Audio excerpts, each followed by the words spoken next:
behind it all is something that is always wonderful. And when I look back on my life, for example, the part that intrigued most of you, the fact that I was in advertising at a time, remember the show Mad Men, when all the other actors were white, and I was the only black person there. Actually happened to talk about having history on the island. One of the people with whom I worked at one of our agencies lives on the island. In fact, she's sitting right there. Ellen worked at the same agency that I did, at Captain Falls. And my entry into advertising was a story of being rejected by one set of rulers, if you will, and going into a field where I was rejected by another set. But out of this adversity came a life that I could not have created on my own. I am not that creative. The story, I started out at 6 years old. I played at Carnegie Hall, and I determined that my life was going to be the life of a concert pianist. And I won a major competition, Chopin competition in 1950, the same competition that Van Cliburn won 2 years later. But I had a debut with the Chicago Symphony Orchestra in '52. But the classical music establishment was not ready for an African-American classical pianist.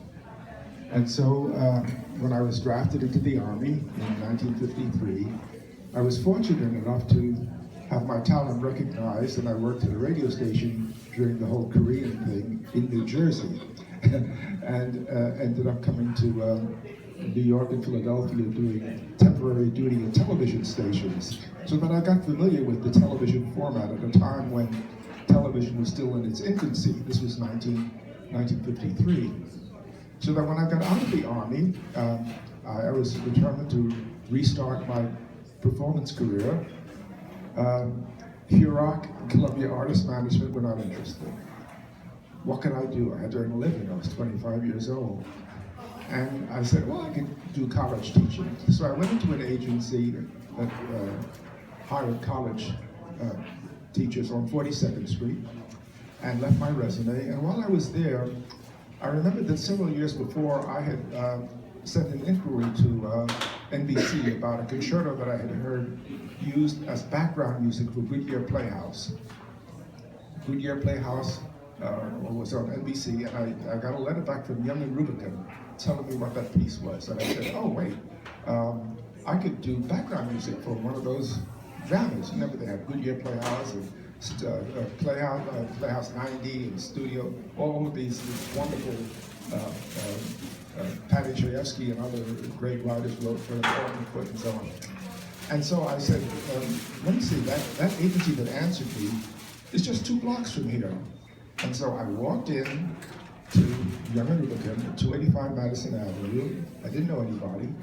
And I went in to the personnel office, and I gave them my resume, and the personnel director told me later that when I came in, he wondered why I was there. And he called me in. It was a hot day in July, and he said, hi, what are you here for? And I said, I wanted to do background music for Goodyear Playhouse. And he says, oh, well, we don't produce that here.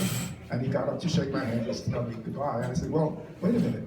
You have 12 floors here. What do you do? And he says, we do advertising. But with your background, you wouldn't be interested in that. Well, that was if you pardon me French, a goddamn lie.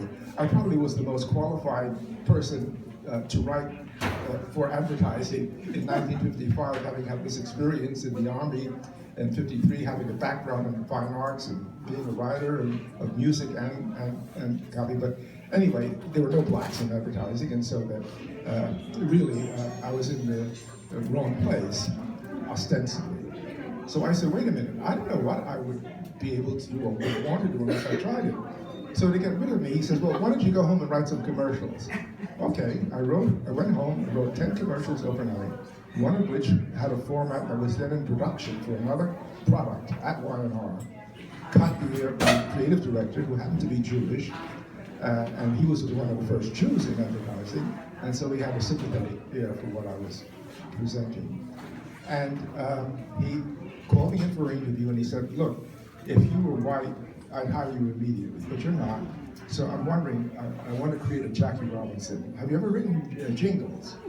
And I said, wait a minute, what for? He says, have you written songs? Yeah. So go write some jingles and bring those in. So I did that too, and played them for all of the creative directors at Y&R. And I was hired to do copywriting, but also to write jingles. So that, in other words, the first 2 years that I was there, I wrote about 75% of all the music that was produced by Young and Rubicon. I was not only a copywriter, but I was also a jingle composer. When I wrote things like Beefroni and 10 Cigarettes, that overwhelmed my copywriting skills, and other agencies then sought to hire me, one of which was Benjamin Bowles, that hired me as music director. Well, okay. Wonderful. 20 years, Benton Bowles, I'm untouchable. I'm famous. I'm earning a good salary. I actually had the corner office in the post office building on the 33rd floor, the top floor corner office. And you do better than that. 1980, downsizing, you're fired. 3 kids in Ivy League schools, a divorce pending, mortgage, and no salary. Tragedy? Absolutely not. It was probably the best thing that could have happened in my life, because it freed me, first of all, to create my own production company where I earned twice as much as what I was earning at Benton and Bowles, and it allowed me to create on my own the dream that I had when I was 6 years old. And I returned to concert performance, of which many of you have heard. I play regularly here. I'll be playing, by the way, Mother's Day, the day before Mother's Day again, on May 13th, a concert that I call I Remember Mama, since it was my mother's inspiration and her attitude towards how you deal with your life that allowed me to experience the wonder, and that's the only word that I could use, the wonder of my experience. And the wonder, this confluence of Black History Month and President's Day, Martin Luther King's birthday, only further reveal that no matter what the script is, no matter what the adversity is that you face, it never, and if you look back honestly on your life, it never is a sign for defeat, but rather, as my mother put it, it is either a stumbling block or a stepping stone, depending upon how you use it. Fortunately, with her guidance, I hope I've been able to use these stumbling blocks as stepping stones, and I hope that you can experience in your lives that same wonder of the scripts that we've been given. We can determine, are they tragedies, comedies, celebration? Yes, for all of us.